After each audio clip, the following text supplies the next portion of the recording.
감정은 상처가 아니다. 저자 웃다. 펴낸 곳은 웅진 지식하우스입니다. 숲으로 가는 길입니다. 안녕하세요. 반갑습니다. 웃다님은 유튜브에서 상담 심리사 웃다를 운영하고 있고요. 마음 건강을 위한 심리학을 전하고 있습니다. 웃다님은 우울증으로 지독한 고통의 시간을 보냈다고 해요. 아픔과 치유의 과정에서 얻은 이해를 바탕으로 많은 사람들에게 따뜻한 위로를 전하고 있습니다.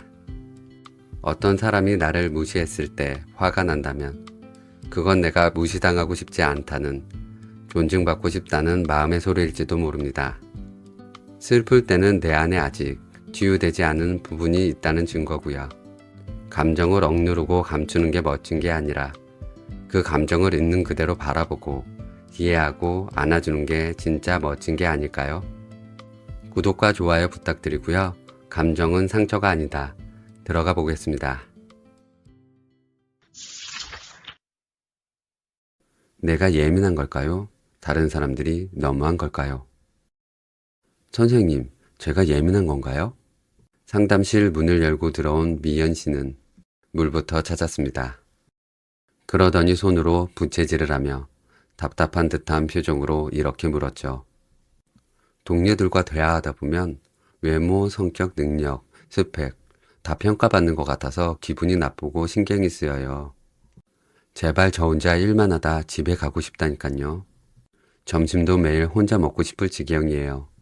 저 어떡하죠? 20대 후반의 미연 씨는 직장에서 동료들이 무심코 던지는 말들에 상처받고 있었습니다. 어떤 말이 제일 신경 쓰이냐는 저의 물음에 미연 씨는 이렇게 답했죠. 어제는 누가 제 옷을 보고 용기가 대단하다면서 회사 복장은 아닌 것 같다고 하더라고요. 또 어떤 사람은 점심시간에 제가 고른 메뉴가 너무 헤비하다며 건강 생각해서 몸매 관리 좀 하라고 참견이고요. 그런 말들을 들으니 짜증이 나서 몇 번 받아쳤더니 저에게 예민하다고 하네요. 제가 예민한 건가요? 자존감이 낮아서 발끈한 건가요? 사회생활을 하다 보면 알게 모르게 참 많은 평가를 받게 됩니다. 내가 먹겠다고 고른 메뉴를 두고도 평가를 받아야 하니 너무 피곤하죠. 분명 내 귀에 거슬리는데도 딱히 뭐라고 반박할 수 없어서 더 문제입니다. 하나하나 따지고 들면 생각해서 하는 말인데 뭐 그리 예민하게 구냐는 반응이 돌아오니까요. 도대체 왜들 그러는 걸까요? 그리고 나는 이런저런 평가 사이에서 어떻게 하면 다치지 않고 마음이 편해질 수 있을까요? 먼저 온갖 오지랖 앞에 붙는 말, 다 너를 생각해서 하는 말이야 부터 가만히 들여다보죠. 그런 말을 꼭 앞에 붙이며 타인을 평가하려 드는 사람들이 있습니다. 그들은 이렇게 말합니다. 내가 조금 더 사회생활을 잘했으면 해서, 내가 조금 더 사랑받았으면 해서, 내가 더 성공했으면 해서. 이건 사실 가스라이팅을 친절하게 할 때 자주 붙이는 말입니다. 날 위한 게 무엇인지를 왜 상대방이 판단하고 알려주나요? 애초부터 주제가 다른데 그들은 자신이 옳다는 전제 아래 조언을 하고 그들의 생각을 주입하려고 합니다. 속지 마세요. 어쩌면 나를 통제하고 싶은 욕구에서 비롯된 말일 수 있거든요. 통제 욕구가 강한 사람들은 자기 기준에서 벗어나는 이들에게 평가하고 지적하고 잔소리를 하며 고쳐주려고 오지랖을 부리죠.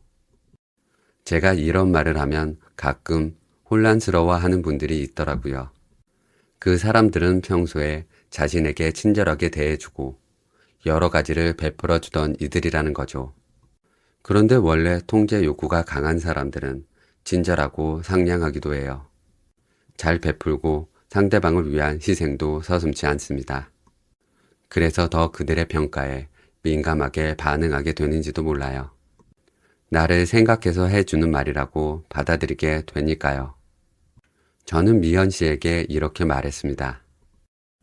속상했겠어요. 진짜로 상대방을 사랑하고 아낀다면 그 사람을 있는 그대로 인정해주고 수용해야 해요. 자기 기준에 따라 바꾸려고 들면 곤란하죠. 자꾸 오지랖을 부리는 사람에게는 선을 넘지 못하게 할 필요가 있습니다. 날 생각해서 이야기해 주는 건 고마워요. 하지만 우리의 기준은 좀 다른 것 같으니 내가 스스로 필요하다고 생각이 들 때 당신의 말을 참고할게요 하고 상대방에게 무안을 주지 않으면서 나의 독립성을 어필하는 것이죠. 사실 내가 예민한 게 아니라 상대방이 예민한 것일지도 몰라요. 약간의 공격성이 있는 데다가 기질이 예민한 사람은 스트레스를 받으면 바깥으로 표출되기도 하거든요. 주로 아래로 표출돼요. 나보다 약한 사람, 어린 사람, 아랫사람에게 화살이 간다는 말이에요. 그러니 엄청나게 큰 실수나 잘못을 하지 않았는데도 누군가 날 지적하고 평가하려고 든다면 그 사람이 다른 곳에서 스트레스를 받아서일 수도 있습니다. 고래싸움에 새우등 터지는 격으로 나에게 불똥이 튄 거예요. 내가 정말 잘못했고 못난 사람이라고 그러는 게 아닙니다. 부장님 오늘 부부싸움하고 나오셨나 보다. 저 친구 어제 과음하더니 오늘 엄청 피곤한가 보네. 선배가 시험을 좀 망쳤나 본데. 이렇게 흘려버리세요. 그 사람의 부정적인 감정은 그 사람의 것으로 돌려주고 잠시 물리적 거리를 두는 편이 좋습니다. 말을 섞지 않고 거리를 두는 게 가장 좋고요. 그럴 수 없는 상황이라면 최대한 다른질을 하면서 정서적 접촉을 피해야 해요. 일단 그 사람의 스트레스가 사라지고 평온한 상태가 되면 그때 다시 이야기해 볼 수 있겠죠. 이런 방식으로 날카로운 상대방으로부터 나를 지켜내야 합니다. 이번에는 아무렇지도 않게 나에게 부정적인 평가를 건네는 사람의 심리를 조금 더 깊이 파고들어 볼까요? 어쩌면 그 사람의 콤플렉스가 문제일 수도 있습니다. 아무에게나 내 바지가 거슬리지 않고 아무에게나 내 몸매가 거슬리지 않아요. 아무에게나 내 성격이 문제가 되지도 않습니다. 내 어떤 점이 상대방에게 유독 거슬리는 이유는 나의 어떠한 특성과 그 사람의 콤플렉스가 만났기 때문일 수 있어요. 미연 씨에게 자꾸 바지 이야기를 하고 몸매를 지적하는 사람의 심리를 들여다보면 그 사람에게 사실은 몸매가 콤플렉스였을 수도 있다는 말이에요. 저 사람은 몸매가 콤플렉스구나. 저 사람은 패션을 엄청 중요하게 생각하네. 저 사람은 살이 찔까봐 걱정하는구나. 콤플렉스가 없는 사람은 타인을 볼 때 그렇게 평가하지 않습니다. 타인의 독립성을 수용하고 인정할 여유가 있기 때문이죠. 이렇게 그 사람의 문제는 그 사람에게 돌려주는 게 어떨까요? 그 사람의 열등감과 콤플렉스를 내 것으로 가져오지 마세요. 주인 찾아가야죠. 나에게 날카롭게 다가온 그 평가는 사실 그 사람 겁니다. 미연 씨는 이런저런 속 이야기를 털어놓으며 평온해졌어요. 어떤 경우에는 상대방의 콤플렉스가 문제가 된다는 저의 말에 고개를 끄덕였죠. 저는 미연 씨에게 타인과의 대화에 너무 많은 의미를 부여하지 않으려고 노력할 필요도 있다고 덧붙였어요. 사실 타인과 나 사이에 오고 가는 수많은 대화에는 큰 의미가 없는 경우가 많거든요. 상대방이 한 말이 나를 질투하거나 비난하려는 의도로 던지는 말이 아닐 수도 있어요. 심심한 인사말이나 가벼운 대화거리로 꺼낸 말일 수도 있죠. 그저 일상적인 대화일 뿐이라고 넘겨버리면 마음이 편합니다. 그런데 분명 가벼운 평가인데도 내 마음이 아프다고요? 그럴 때는 오히려 나에게 과거에 그 평가와 관련된 어떤 상처나 트라우마가 있었던 것은 아닌지 한번 생각해 봅시다. 예를 들어 성격이 참 조용하다는 가벼운 평가에 내 마음이 찔리는 듯한 기분이 든다면 예전에 내 조용한 성격 때문에 상처받은 적이 있는지 떠올려 보는 거예요. 이때는 내 상처를 먼저 치료하고 과거와 현재를 분리하는 것이 우선입니다. 혹은 나의 컨디션이 좋지 않거나 스트레스를 받았을 때도 타인의 평가가 더욱 아프게 다가올 수 있죠. 나에게 이런 상처가 있었구나. 내가 지금 컨디션이 좋지 않구나. 낮에 신경 쓰는 일이 있어서 예민해졌구나. 이렇게 자신의 상태를 체크해 본다면 여기저기서 날아드는 평가로부터 나의 마음을 더욱 단단히 지켜낼 수 있을 거예요. 사회생활을 하다 보면 이런저런 평가로부터 자유로울 수 없습니다. 내가 평가받기도 하고 나도 모르게 남을 평가하기도 해요. 늘 좋기만 한 대화는 없으니까요. 그럼에도 타인과 계속해서 대화하는 이유는 계속해서 소통하고 서로를 알아가고 싶기 때문이겠죠. 그런 의미에서 대화는 매우 소중합니다. 타인을 알 수 있게 해주는 것은 물론이고 서로 간의 대화를 통해 나에 대해 알아갈 수도 있으니까요. 하지만 타인과의 대화에서 늘 상처받는다면 해결책이 반드시 필요합니다. 상대방의 평가는 상대방 속에서 나온 것이므로 모두 다 내가 꿀꺽 삼킬 필요가 없음을 기억하세요. 사람들은 죽을 때까지 자기 자신을 다 알지 못해요. 그저 순간의 나를 알아갈 뿐입니다. 나도 나를 모르는데 내 앞에 있는 사람이 내뱉는 나를 향한 평가들이 얼마나 나를 설명해 줄 수 있을까요? 수많은 평가로부터 당신을 지켜내세요. 아무도 당신을 함부로 정의 내릴 수 없습니다. 항상 맞춰주고 끌려다니는 내 모습에 지칩니다. 진영 씨는 착하고 배려심 많고 수능적인 사람이었어요. 자기가 누군가를 이끌어가기보다는 자신을 이끌어주는 사람을 더 좋아하고 동경했어요. 그래서 주로 그런 상대를 만나 연애를 했는데 연애할 때마다 늘 상처받고 헤어졌어요. 진영 씨는 상담 시간에 말했어요. 제가 예전에 연애했던 상대들은 모두 다 성격이 세고 강한 사람이었어요.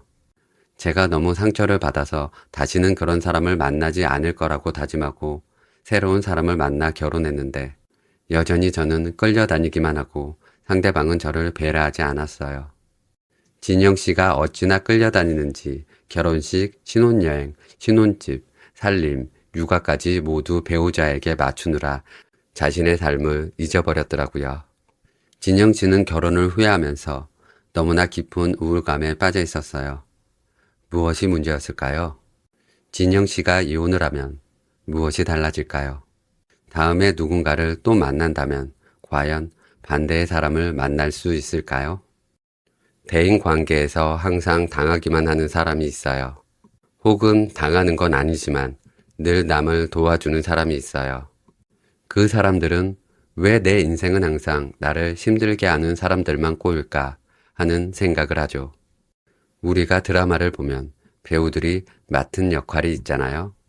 우리의 인생에도 내가 맡은 역할이 있다는 드라마 삼각형 이론이 있어요. 희생자 역할을 맡은 사람은 어디 가든 항상 당하고 혼나는 역할을 해요. 거기서 벗어날 생각을 하지 못해요. 자기는 빠져나오려고 혹은 그 관계를 개선해 보려고 노력한다지만 사실 그 노력은 결정타가 될 수 없다는 걸 알아서 최소한의 노력만 해요. 그래서 알코올 의존자인 배우자나 자기애성 성격 장애를 지닌 배우자, 폭력을 휘두르는 배우자로부터 스스로 벗어나지 않는 경우도 꽤 많고요. 나를 이용해 먹는다는 걸 알면서도 그 관계를 끊지 못하는 거죠. 누가 그렇게 하는 거죠? 내가 그렇게 하는 거예요. 인간은 외로움보다 괴로움이 차라리 낫다고 해요. 그 사람과의 관계가 끊어지는 것보다 나 혼자가 되는 게 더 두려운 거예요. 그러니 너무 괴로워서 빠져나오려고 해도 결정적인 순간에는 빠져나오지 못합니다. 이 사람들은 희생자 역할을 하면서 그래도 내 옆엔 나밖에 없잖아. 이런 존재감. 그래도 나 정도 되니까 내 옆에 있는 거야. 이런 우월감. 아니면 여러분 나 좀 보세요. 나는 이렇게 불쌍하고 가엾은 사람이랍니다. 이런 동정심 유발. 그런 데서 얻어지는 따뜻한 시선과 관심으로 살아왔던 거예요. 또 한편으로는 아주 어려서부터 양육자에게 학대를 당해온 사람은 그 학대가 사랑으로 인식되어 있을 수도 있어요. 아이는 부모의 행동이 사랑인지 학대인지 잘 구분하지 못하거든요. 그렇게 자란 아이는 커서도 나를 함부로 대하거나 괴롭히는 연인이나 배우자, 친구에게 끌려요. 그걸 사랑으로 인지하고 그게 익숙한 것도 모자라 심지어 안정적이라고 느껴요. 그리고 박해자 역할이 있어요. 나는 다 괜찮은데 너는 안 괜찮아. 너는 문제가 있어. 너는 답답해. 너는 부족해. 너는 무능해. 이런 식으로 상대를 봐요. 이 사람들은 관계에서 주도권을 쥐고 상대를 통제해요. 그래서 주로 비난, 지시, 지배를 합니다. 이 해박자 역할을 하는 사람은 처음에는 굉장히 친절해요. 매력적이고 활달하고 상대방에게 잘 맞춰줍니다. 그러다 자기한테 넘어왔다 싶으면 딱 태도가 바뀌는 건데요. 매우 전략적이지만 의도적으로 그러는 건 아니에요. 이 드라마 삼각형 세 가지 역할 모두 다 마찬가지로 자기가 알고 그러는 게 아니라 나도 모르게 그런 패턴으로 관계를 맺는 거죠. 이 해박자는 먹잇감을 기가 막히게 알아차립니다. 희생자 역할을 자처해서 하는 사람들을 잘도 골라서 괴롭혀요. 희생자들을 답답해하며 짜증을 느끼면서도 그들이 절대 이 관계를 끊어내지 못하게 하죠. 구박하면서 내 감정을 쏟아내버릴 희생자가 있어야 박해자 역할을 유지하면서 살 수 있거든요. 만약 관계가 끊어지면 다른 희생자를 찾아요. 세 번째 역할로 구원자가 있어요. 박해자와 마찬가지로 나는 괜찮은데 너는 안 괜찮아 라는 식으로 상대를 보는데 박해자와 다른 점이 있다면 너는 안 괜찮기 때문에 괜찮은 내가 도와줘야 돼 라는 태도로 산다는 거예요. 그래서 어딜 가든지 항상 자기가 도와주고 선한 영향력을 끼치려고 하죠. 베풀고 이끌어주고 사람들이 물어보지 않아도 도움이 필요하지 않아도 스스로 먼저 나서서 도움을 주려고 합니다. 심지어 자기 자신을 희생하면서까지 과다한 도움을 주고 스스로 탈진해서 힘들어해요. 내 주변엔 다 힘든 사람들 뿐이라 어쩔 수 없다고 생각하지만 사실 자기가 끌어당기면서 그 역할을 자처하는 거죠. 그래야 나의 존재감, 정체성, 우월감을 느끼니까요. 난 이 정도로 인정이 많은 사람이야. 나 이렇게 도움을 줄 수 있는 선한 영향력을 지닌 사람이야 라는 데서 자존감을 두둑히 챙겨요. 보통 훌륭하다는 평가를 받지만 구원자는 사실 인정이 받고 싶은 거예요. 그래서 상대방이 고마워하지 않거나 따라주지 않으면 굉장히 서운해해요. 따지고 보면 남을 위한 게 아니라 남을 도우면서 내가 인정받고 싶었던 건데 그게 채워지지 않으면 좌절을 느끼죠. 이런 역할을 자처하지 않고 건강한 관계를 맺으려면 어떻게 해야 할까요? 일단 내가 지금 이런 역할을 자처하고 있구나라는 걸 인식하고 인정해야 해요. 내 자아가 깨어나서 무의식적인 나의 관계 패턴을 읽어야 돼요. 이렇게 희생하면서 내가 얻어내고자 하는 건 뭐지? 남을 도우면서 정말로 내가 얻고자 하는 진짜 마음이 뭐지? 한번 생각해 보세요. 내가 얻고 싶은 게 자존감인지, 관심인지, 연결감인지, 아니면 다른 무엇인지. 그게 뭔지 알았다면 이런 드라마 역할 놀이를 하지 않아도 채울 수 있는 또 다른 좋은 방법을 찾아보세요. 그리고 실행하는 겁니다. 특히 상대방에게 내 마음을 언어로 표현해야 해요. 나를 지키기 위해서 선을 긋고 그 선을 언어로 상대방에게 알려줄 수 있어야 해요. 나에게 그런 말 하지 마. 걱정은 고마운데 내가 알아서 할게. 이런 식의 성급기와 함께 내가 상대방에게서 얻고자 하는 정서적 욕구가 있으면 그것도 언어로 표현하는 거예요. 진영 씨가 결혼 생활을 너무 우울해하고 힘들어했던 건 갈등이 너무 싫어서 그 어떤 부당함과 정서적 결핍에도 자신의 마음을 전혀 표현하지 못했기 때문이에요. 국가도 영토를 지키기 위해서 전쟁을 하는데 나도 나를 지키기 위해서 때로는 싸울 수 있어야죠. 나는 그런 사람이 아니어도 살아갈 수 있다. 나는 누군가가 아니어도 홀로 설 수 있다는 믿음을 가지고 힘차게 걸어보세요. 저는 사실 그러거든요. 혼자 서기가 힘들 땐 진짜 큰 소리로 외쳐요. 나는 너에게 매이지 않을 수 있다. 나는 기댈 수도 있고 혼자 설 수도 있다. 갈등이 두려워서 계속 나를 희생시킨다면 계속 내 자아가 작아져서 점점 더 홀로 설 수 없을 거예요. 나를 지키기 위해서 우리 계속 부딪혀 봅시다.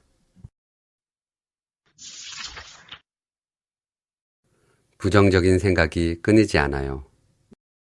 제발 제 생각 좀 멈추게 해주세요. 생각을 막을 수 있는 방법이 없을까요? 이렇게 호소해 오는 내담자가 정말 많습니다.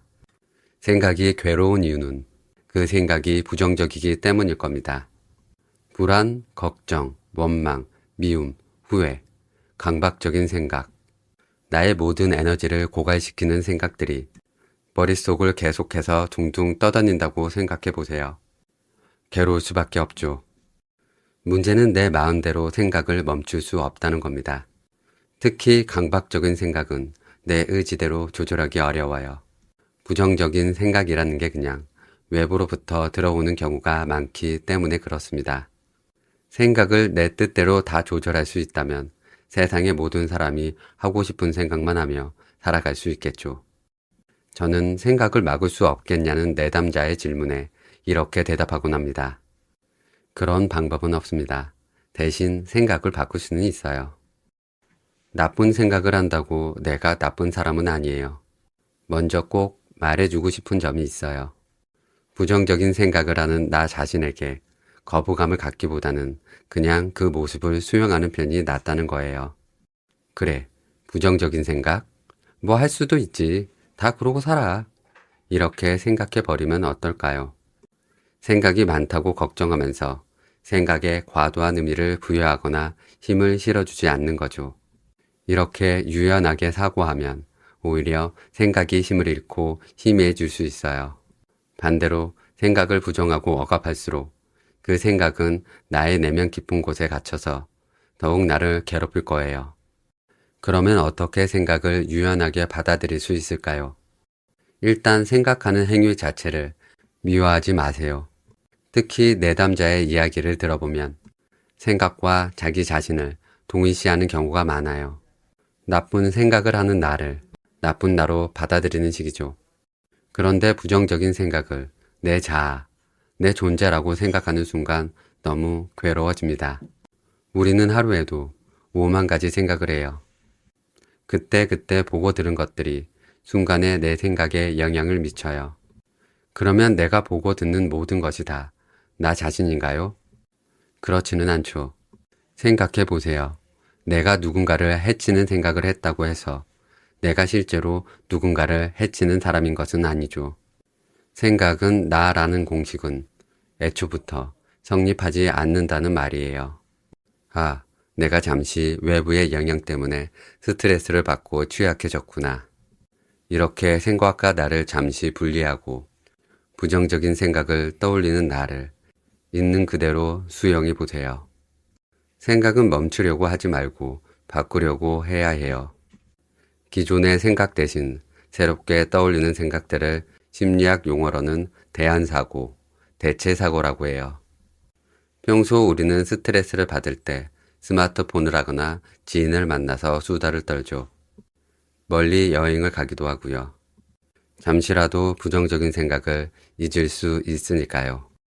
이것도 대체사고의 한 종류입니다. 하지만 스마트폰을 하거나 수다를 떠는 것만으로 힘든 생각을 완전히 밀어낼 수는 없어요. 24시간 스마트폰을 하거나 1년 365일 여행을 떠날 수 있는 것도 아니니까요.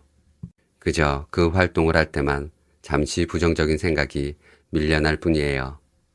부정적인 생각을 멈추려면 더 확실한 대체 사고가 필요합니다. 원래 있던 놈이 자연스레 밀려나가고 새로운 놈이 나를 장악하도록 자리를 바꿔주는 거죠. 도대체 어떻게 그럴 수 있느냐고요? 이제 그 방법을 알려드릴게요. 하나, 보고 듣는 것을 바꾸세요.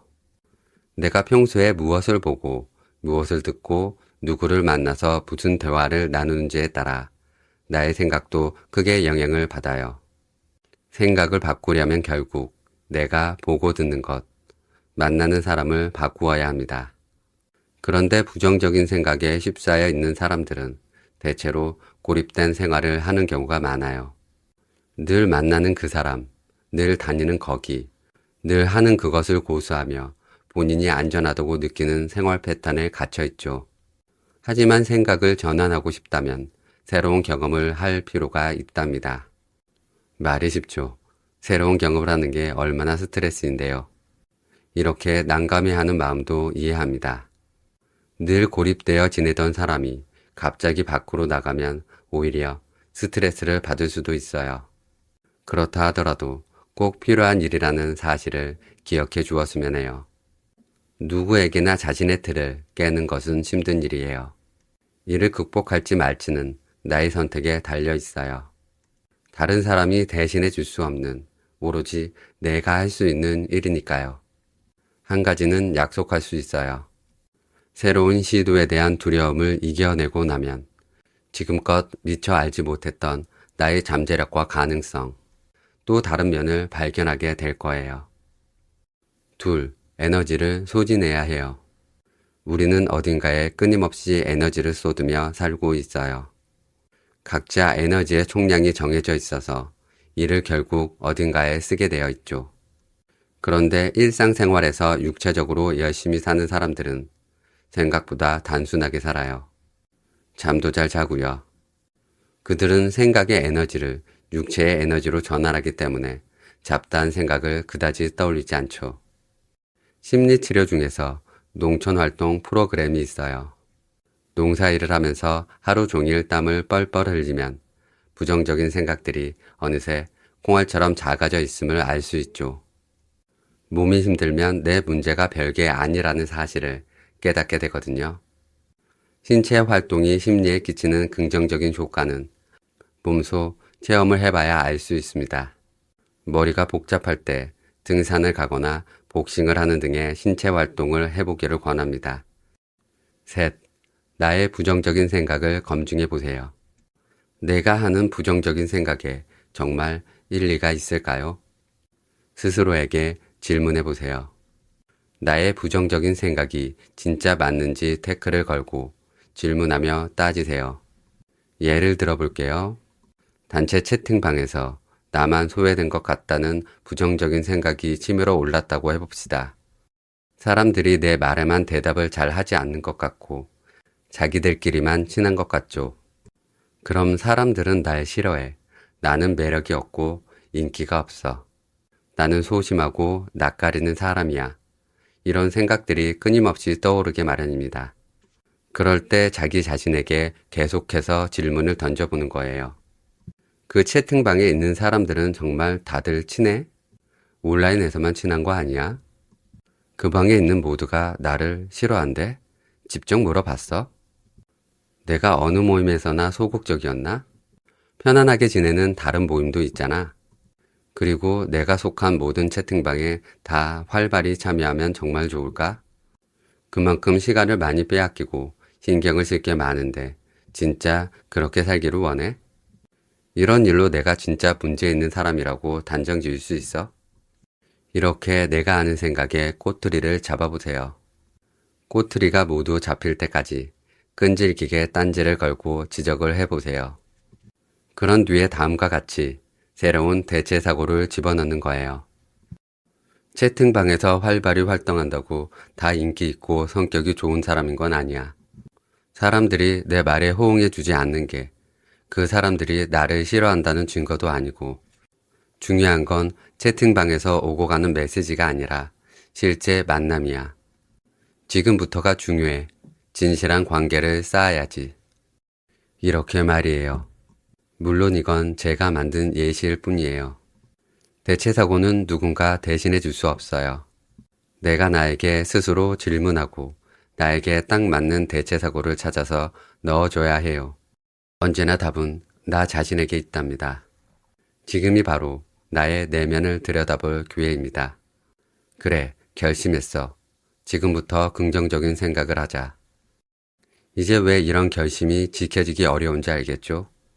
부정적인 생각이 끊이지 않아 괴롭다면 긍정적인 생각 대신 차라리 합리적인 생각을 해보세요. 사실에 근거한 객관적인 생각 말이에요. 아직도 쓸데없는 생각을 멈추지 못하는 나 자신을 한심하게 여기고 있나요? 쓸데없긴요.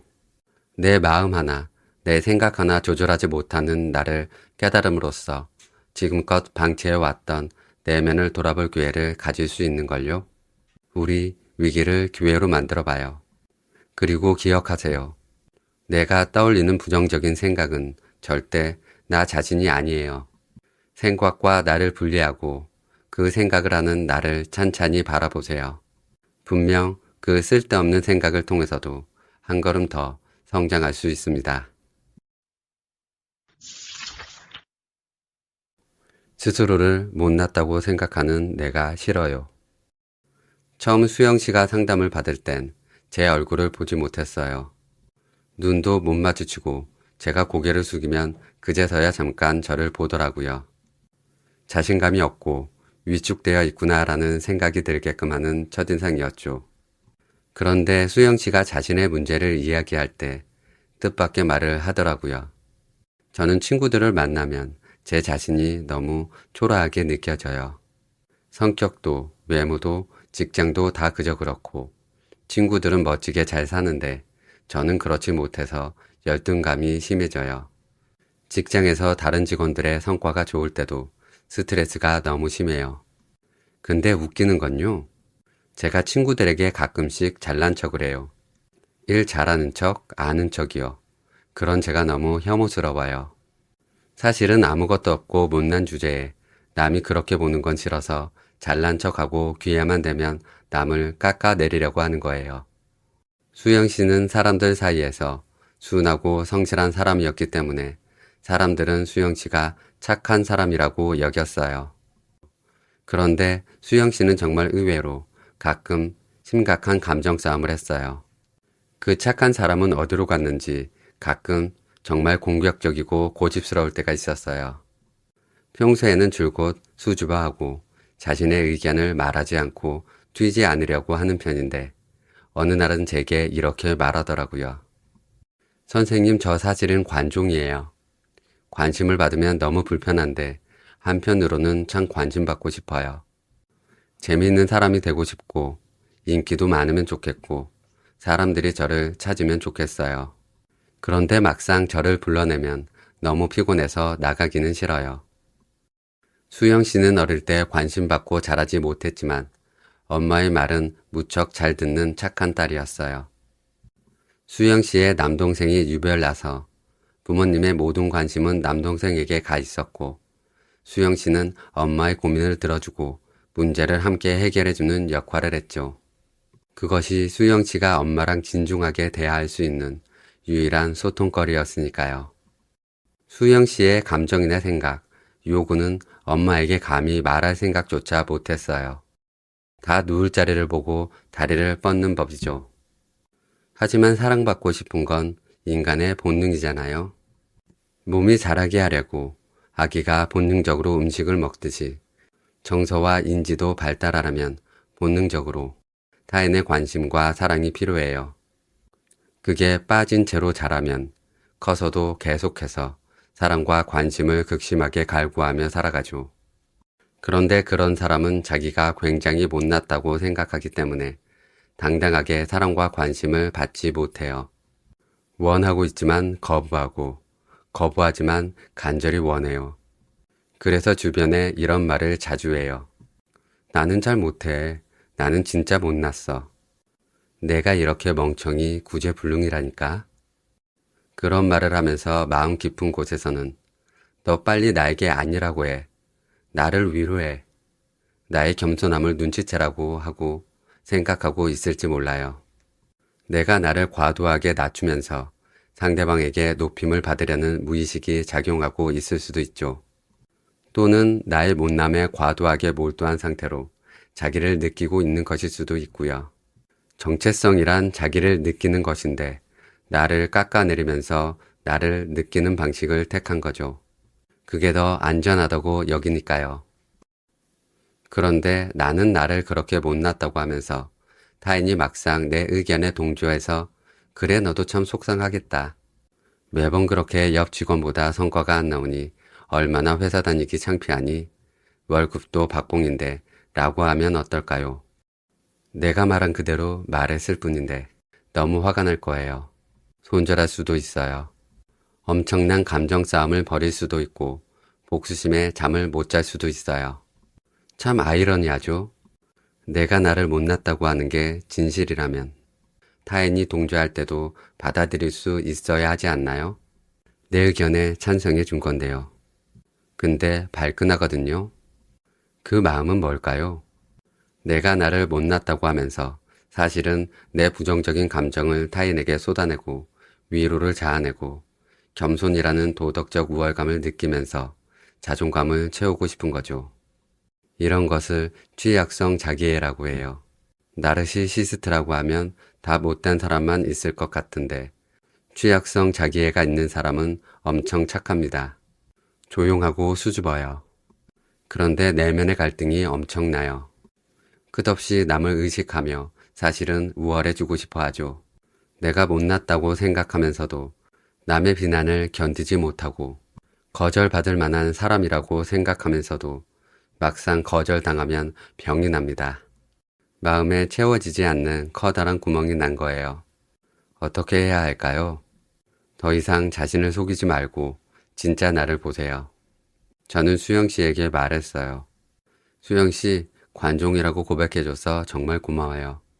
그 어느 때보다 수영 씨가 사랑스럽고 멋있어 보여요.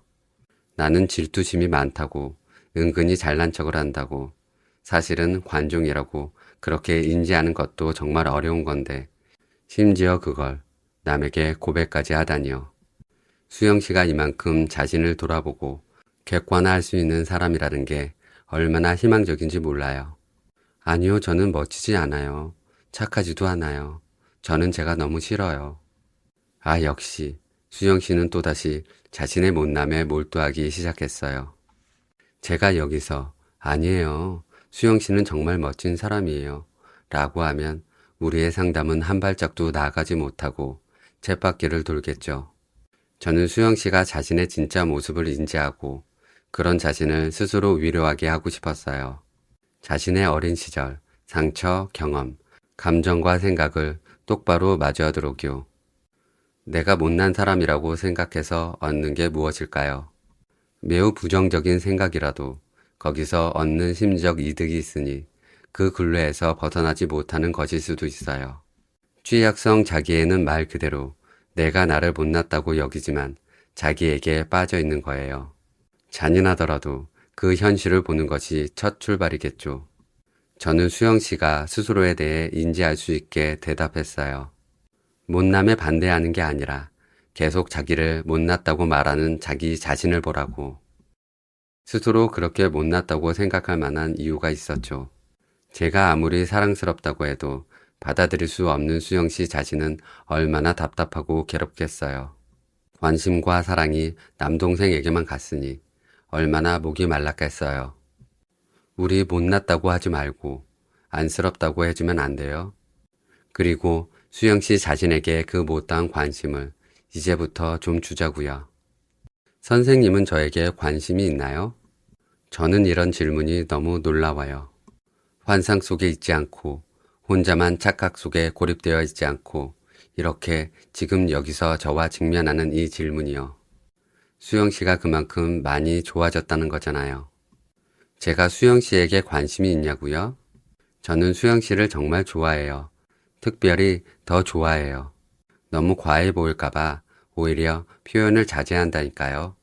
저는 수영 씨 만나는 날을 기대하는 마음으로 기다려요.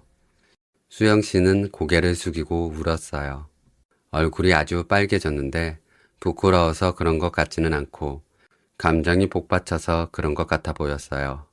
자기의 성격을 치료하기 위해서는 먼저 자기 자신을 직면하고 들여다봐야 한다고 했는데 거기서 멈추면 안 되고 사랑을 받아야 해요. 자기 자신이 사랑해 주는 것이 가장 좋겠지만 그것도 어느 정도 올라온 상태여야 가능하지. 내가 너무 고갈되어 있다면 할 수 없을 거예요. 그럴 때는 주변에 꼭 도움을 청하세요. 정말 신뢰할 만한 좋은 사람 몇 명에게 정식으로 요청해 보세요. 당분간 몇 달만 나의 상담사가 되어주라. 정기적으로 만나면서 내 얘기도 들어주고 공감도 해주고 나한테 관심 좀 주라. 밥과 차는 내가 살게. 상담 비용이야. 평생 해달라는 거 아니야. 몇 개월만 해주면 그 몇 개월 후에 나도 너를 가득 채워주는 사람이 될게.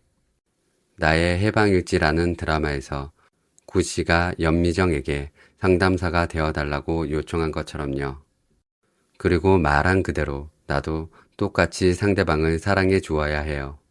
사랑받고 관심받기 원한다면 나도 똑같이 그렇게 해줘야 합니다. 버림받지 않으려고 뭐든지 맞춰주고 희생하는 게 사랑이 아니에요. 상대방의 마음을 알아주고 진실하게 감정을 나누는 것이 소통이고 교제입니다. 그런 건강한 관계를 맺다 보면 어느새 열등감이 사라지고 관종에서 벗어나 관심을 주는 사람이 되어 있을 거예요. 그리고 더 이상 나의 못남에 몰두해서 살지 않아도 다른 의미 있는 것으로 자신을 느낄 수 있을 거예요. 네, 여기까지 읽어봤고요. 감정은 우리가 살아있다는 증거입니다. 기쁘고 슬프고 화나고 불안한 그 모든 순간들 속에 진짜 나의 마음이 숨겨져 있죠. 이제는 그 감정을 억누르지 말고 그저 있는 그대로 바라보면 어떨까요? 여러분의 마음에 작은 위로가 되었기를 바랍니다. 들어주셔서 감사합니다.